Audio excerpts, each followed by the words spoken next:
महराज Malik case में सबसे बड़ी जानकारी निकल कर आ रही है, जो मैं आपको बताना चाहूँगा कि महराज मलिक की एक रिप्रेजेंटेशन जो है वो बिल्कुल तैयार कर ली है।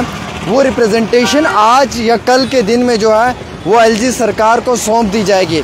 अब महराज मलिक के केस में कौन कौन है ये भी बताने की कोशिश करूँगा। मेरी जानकारी के मुताबिक इस केस में 7 से 8 एडवोकेट्स होंगे और बिलखसूस जो एडवोकेट मुजफ्फर इकबाल खान साहब हैं, जो एमएलए थाना मंडी भी हैं, या हम यूं कहें कि जो फॉर्मर जज हैं और सुप्रीम कोर्ट के एक बेहतरीन लॉयर भी हैं, वो भी इस केस में रहेंगे। हमारी जानकारी के मुताबिक उनके साथ भी बैठकर डिस्कशन हुई है और भी कई अच्छे और बड़े इस शहर के एडवोकेट्स इस केस को फाइट करेंगे। देखिए 12 दिनों के अंदर जो एलजी एडमिनिस्ट्रेशन है ये अपना फैसला वापस ले सकती है।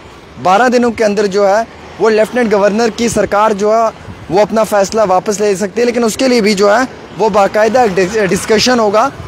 या हम यूँ कहें कि कुछ लेफ्टिनेंट गवर्नर की हुकूमत से लोग बैठेंगे, डिप्टी कमिश्नर होगा, उसके साथ कुछ और भी जो हायर ऑफिशियल्स हैं या इसी हवाले से जो मुंसलिक लोग हैं उनका आपसी जो है वो इसके ऊपर डिस्कशन होगी और फिर फाइनली वो फैसला ले सकते हैं कि हम ये महराज मलिक के केस में पीएसए को रिवोक करें या ना करें।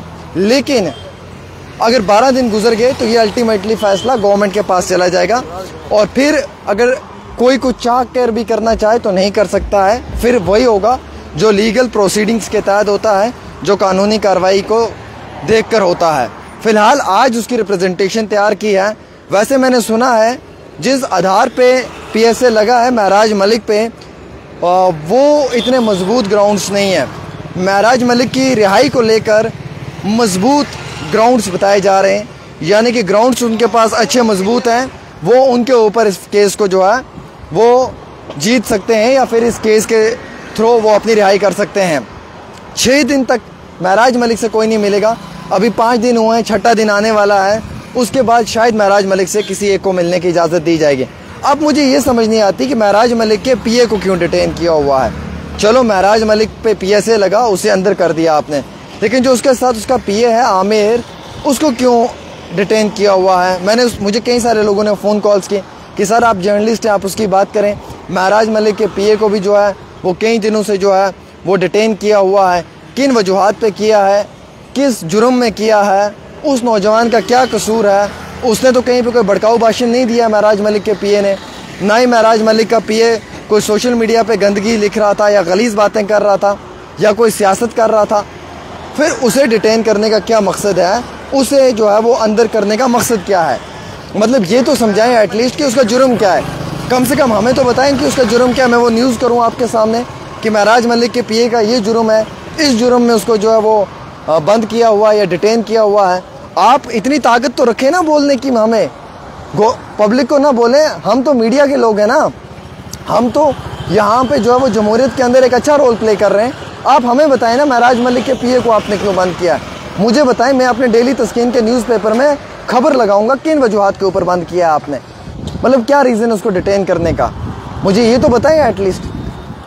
हमें ये तो मालूम चलना चाहिए कि उस पर क्या कार्रवाई, किन वजूहात के ऊपर उस पर कार्रवाई हुई है।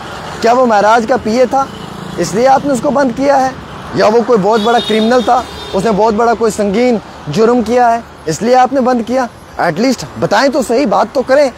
ऐसा तो नहीं चलेगा ना कि किसी भी गरीब इंसान को उठाकर आप जो है वो अंदर कर देंगे और बताएंगे नहीं कि उसको किस वजह से बंद किया हुआ है। अब मैंने सुना कुछ वकील जो हैं वो डोडा वाले उस इलाके में गए हैं, वो अब वहाँ पे जो है वो भी उसका जो है वो रिलीज़ करने का कोई ऑर्डर वगैरह तैयार कर रहे हैं। या मैंने ये भी सुना है कि उसके लिए भी कोई जो है वो बेल वगैरह का जो कोई प्रोसेस होगा उसको फॉलो अप कर रहे हैं। बट मुझे समझ नहीं आती कि महराज के ऊपर पीएसए लगा, आपने उसको जेल में डाल दिया, ये बात मुझे समझ आ गई, लेकिन उसके पीए को किस सेक्शन के तहत आपने डिटेन किया ये मुझे समझ नहीं आया। ये समझाना आपका काम है और हमारा काम है समझकर इस आवाम को समझाना, ठीक है। और आप अगर नहीं हमें समझा पाएंगे तो हम ये समझेंगे कि आप गलत हैं, आपके पास कोई फैक्ट्स, एविडेंस, प्रूफ नहीं है, इसलिए कभी आप हमें बताना नहीं चाहते हो कि आपने उनको क्यों बंद किया। पहली चीज़। दूसरी चीज़ ये कि महराज मलिक की रिप्रेजेंटेशन तैयार हो चुकी है, आज या कल वो एलजी की सरकार को पहुंच जाएगी। उसमें बाकायदा रिप्रेजेंटेशन में रिप्रेजेंट किया होगा महराज मलिक के उन तमाम चीज़ों को लेकर, फैक्ट्स को। कुछ लोग बोल रहे महराज मलिक रिहा हो गया, ऐसी कोई खबर सच्ची नहीं है, कोई हकीकत नहीं, ये सब फेक फर्जी खबरें, इन पर यकीन और विश्वास बिल्कुल ना करें। वैसे मामूल के मुताबिक मुझे ये भी इत्तला आई है कि कई जगहों पे पीसफुल प्रोटेस्ट भी हुआ है जम्मू कश्मीर के अंदर महराज मलिक को लेकर। एक बड़ा सवाल कि एक अनइलेक्टेड गवर्नमेंट एक इलेक्टेड बंदे को पीएसए के अंडर बुक कर रही है। इलेक्शन हुए इसलिए हुए कि यहाँ पे डेमोक्रेसी जो है वो रिस्टोर होगी, जमहूरियत एक बारी फिर से देखने को मिलेगी। जम्मू कश्मीर के अंदर हर गरीब इंसान जो है वो इस जमहूरियत में अपने राइट की बात करेगा, अपने राइट के लिए फाइट करेगा, ठीक है, इस जमहूरियत के अंदर। लेकिन महराज मलिक के इस केस को देखकर सब लोग परेशान हो गए कि भाई इलेक्शंस हुए, यहाँ पे हमने सोचा कि चुनिंदा सरकार आएगी, वो आम शहरीन की बात करेगी, लेकिन इलेक्शन होने के बाद आप लोग तो कहते थे इलेक्शनों से पहले कि हम पीएसए हटाएंगे। अरे इलेक्शनों के बाद पीएसए एमएलए पे लगना शुरू हो गया। बिफोर इलेक्शंस पीएसए पब्लिक पे लगता था, आफ्टर इलेक्शन उमर अब्दुल्ला की हुकूमत आते ही पीएसए जो है वो एमएलए पे लगना शुरू हो गया। उमर अब्दुल्ला के पास 50 एमएलए हैं, इंक्लूडिंग डिप्टी सीएम। जनाब उतरो और सड़क पे, आप बैठो पीसफुल प्रोटेस्ट पे, आपका हक बनता है जो है वो जमहूरियत में, एक आपका फंडामेंटल राइट है कि आप एक पीसफुल प्रोटेस्ट कर सकते हो, इससे आपको कोई नहीं रोकेगा। आओ और प्रोटेस्ट करो अपनी कैबिनेट को लेकर एक पीसफुल तरीके से, कॉन्स्टिट्यूशन के अंदर, संविधान के अंदर रहकर, कॉन्स्टिट्यूशन से बाहर निकल कर नहीं, एक डिसिप्लिन के साथ जो लॉ कहता है एज पर द लॉ, आप एक पीसफुल प्रोटेस्ट करो महराज मलिक के लिए कि जनाब आपने गलत किया। कर पाओगे आप? ये कोई माँ का बच्चा कलेजा रखता है बात करने की, सब बात करने का दम नहीं रखते हैं। और मैं कह देता हूँ उन लोगों को कि ये बात याद रखें आप, ये हमारे देश की जमहूरियत है, हमें इस पर पूरा एतमाद, यकीन और भरोसा है। हम अपने कॉन्स्टिट्यूशन को मानते हैं, हमें उस पर बहुत यकीन है। झूठ ज़्यादा देर नहीं चल पाएगा, सच एक ना एक दिन आप सब लोगों के सामने आएगा।